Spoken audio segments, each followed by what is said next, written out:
자기가 못 들으니까. 먼저 오늘 아침에 노컷 뉴스인가 거기에 뜬 걸 보고 기가 막히지도 않았습니다. 근데 하다 이런 술수까지 난무하는구나 하는 그런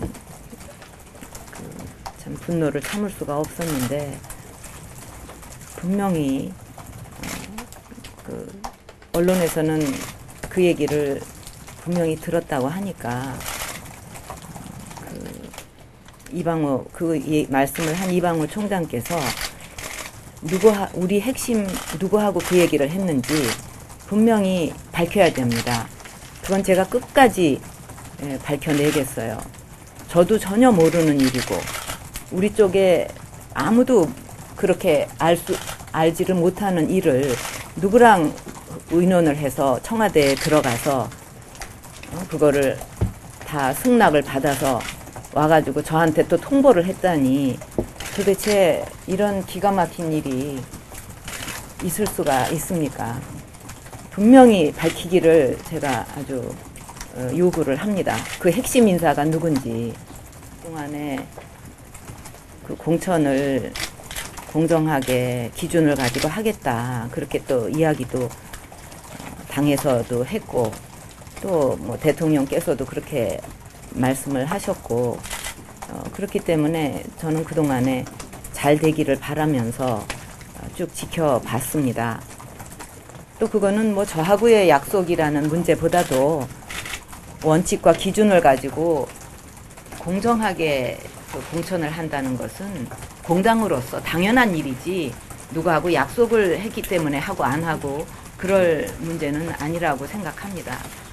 이제 거의 뭐 막바지에 와 있는데, 그동안 너무 말도 안 되는 기가 막힌 일들이 비일비재했고, 참 이런 식으로 공천이 갈 수가 있느냐, 이렇게 잘못된 공천이 있을 수 있느냐, 그런 생각을 합니다.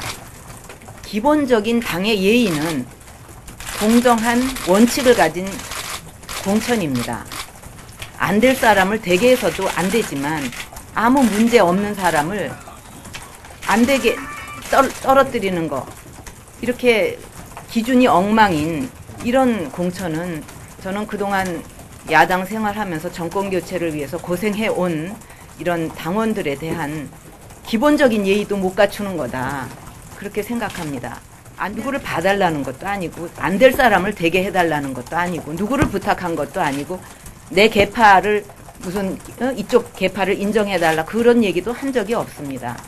오로지 어떤 원칙과 기준을 가지고 공정하게 해달라 그랬는데, 뭐 BBK 얘기한 사람은 이번에 공천에 안 된다는 둥, 또 살생부가 공공연하게 나돌고, 이거는 정말 아니라고 생각을 해요. 이런 공천을 가지고는 앞으로 선거가 끝나도 한나라당이 화합하기도 힘들고 또 힘든 상황이 올 거라고 봅니다.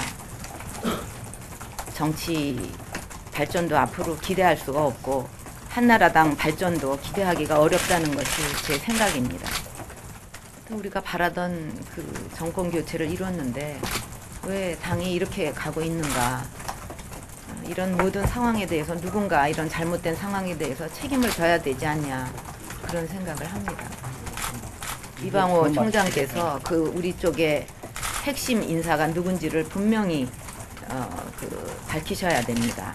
저도 전혀 모르는 일이고 그런 사람도 우리 쪽에 없는데 어떻게 그런 얘기가 나올 수 있는가. 만약에 그 핵심 인사가 누구라는 거를 밝힐 수 없다고 한다면 이거는 50% 물갈이 영남권 하려고 다 짜놓고서 우리한테 다 뒤집어 씌우는 거 아닌가, 그렇게밖에는 볼 수가 없죠. 이렇게 잘못돼 가고 있고, 기준도 없고 기준도 엉망이고, 어떤 사람은 이런 기준으로 하고 저쪽 사람은 저런 기준으로 하고, 여기에 적용되는 기준이 또 이쪽 사람은 안 되고, 그게 적어도 공당 집권당으로서 있을 수 있는 일이에요.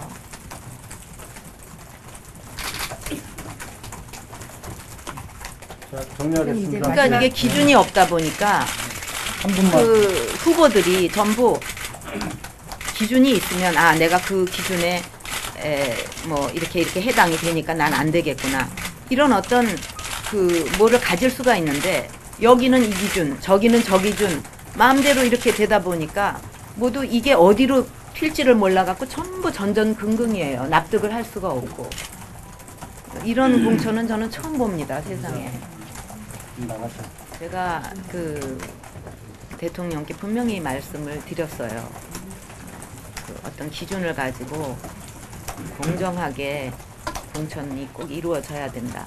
또 그렇게 그 약속을 하셨어요.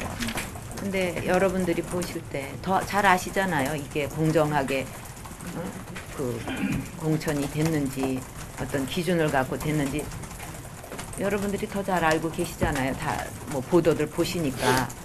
여러분들이 그렇지 않다고 생각을 하신다면 국민도 이거는 공정하게 되고 있지 않다고 다들 느끼실 거고 그렇다면 신뢰는 깨지는 거 아니겠습니까? 그러니까 기준이 없이 하게 되면 이렇게 될 수밖에 없습니다. 이게 제가 그때 그랬어요. 어떤 시간을 가지고 공천을 해야 된다. 그때 그런 얘기를 한 적이 있지 않아요.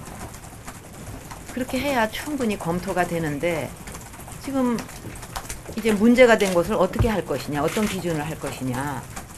이제 그것도 지금 모릅니다, 아무도. 그러면 경선을 만약에 해서 뭐 고를 수도 있겠지만 지금은 경선할 시간도 없어요. 너무 급박하게 이렇게 하다 보니까. 도대체 당원에도 다 나와 있지만 시간이 없어가지고 경선을 단 한 군데도 할 수 없다는 거. 이런 것도 참 문제가 아니겠습니까? 그 당원은 왜 만든 거예요, 도대체? 사실 정권교체가 끝이 아닙니다. 어떻게 보면 정권교체는 시작이거든요. 저는 지난번 그 17대 총선 치를 때 그 한나라당이 어떤 위기에 처했는지 다 아실 테고 그 후에 지금의 이런 상황 지금 뭐 다른 당하고의 이런 그동안에 그때하고 지금하고 어떻게 상황이 변했는가 이런 걸 보면서 정말 많은 생각을 하고 있습니다. 앞으로 남은 그거를 제가 지켜보고 판단을 하겠습니다.